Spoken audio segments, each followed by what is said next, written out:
nilikuwa na ndoto moja kwamba ningewezesha hawa vijana wa bodaboda kwamba wangekuwa pamoja, kwa sababu tuko na waendeshaji pikipiki 96,000. Mimi nikasema kwamba ningechukua 50,000 niwaweke pamoja. Kwa siku walikuwa wakusanya shilingi 100 kwa siku 5, kwa hivyo ni siku 20 kwa mwezi. Hawa ngwana tulikuwa tumepanga sako yao, kwa hivyo siku moja, Your Excellency, walikuwa wanakusanya 5 million. For 20 days walikuwa wakusanye shilingi milioni 100. Walikuwa wafanya kazi kwa miezi 10, walikuwa wakusanye 1 billion.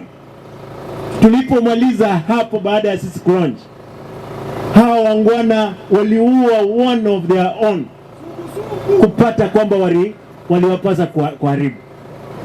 Mimi nimekuwa katika mstari wa mbele kuhakikisha kwamba watu wetu wamepata ajira kidogo, lakini ile vita nimepigwa hapa ni kubwa. Wachana na huyo, ni ovyo. Mimi nataka kusema, kwa sababu wale ambao wanataka kutumika hapa ni watu wa vyombo vya madola ambao kazi yao ni kuhakikisha kwamba wamefanya ama wamelamesha Kisii kurudi nyuma. Tumesema na mimi nimesema nitakufa nikiwa nimesimama, hali ila kwamba nisiishi katika nimepiga magoti. Lakini mimi nataka kusema kama gavana wenu, vile nilisema juzi, siwezi angalia nyuma, nitaangalia mbele. Wacha niwaambie, saa hizi tuko katika mwezi wa pili, hatujalipa mshahara kwa sababu wamekwenda katika COB, wamepeleka vitina kule. Basari ya watoto ambao tulikuwa tunapeana, watoto hawajalipiwa basari mpaka leo hii. Mimi nataka niulize, kama indeed they respect devolution, why should they do this to my people? Democracy demands kwamba mimi ningekuwa mwana ODM na wao wangekuwa UDA, na sisi lazima nchi iende mbele. Lakini nasema watu wangu, msife moyo, kaza kamba hapa mbele. Hata kama wanaona kwamba tuko wachache, tutatoboa. Mtarudi nyuma kweli?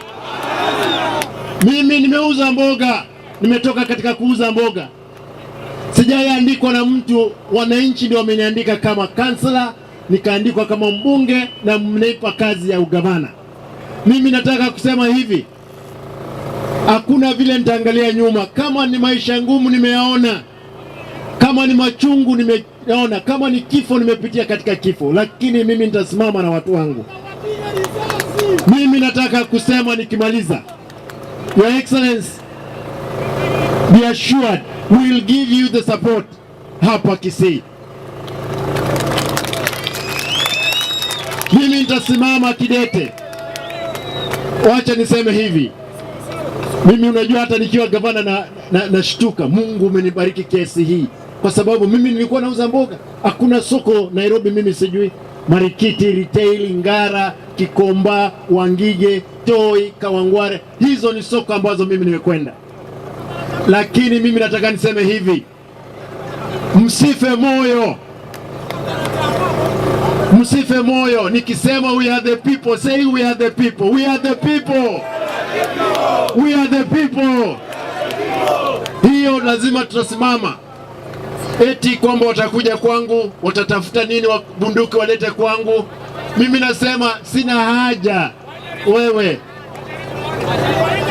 watu wako hapa, tuko na habari kamili ya ile kitu wanapanga kila siku. Mimi nataka niseme kwamba najua kwamba wale NIS mko hapa, waambie vizuri, mimi nimepigiwa kura na hawa watu. Wao wameletwa kuja hapa kufanya kazi, mfanye kazi ya haki. Watu walipiwa risasi pale Nyakembene, mpaka leo hii hakuna mtu ambaye ameshtakiwa. Watu walivunjika miguu, wamewekewa chuma, hakuna mtu amekamatwa. Mimi nataka kusema watu wangu, hakuna mwingine atawaokoa, lazima tujiokoe sisi wenyewe. Mimi nataka nimalizie hapo nikiwaomba nione tu kwa mkono ni wangapi watasimama pamoja na sisi katika vita hizi ambazo tuko nazo.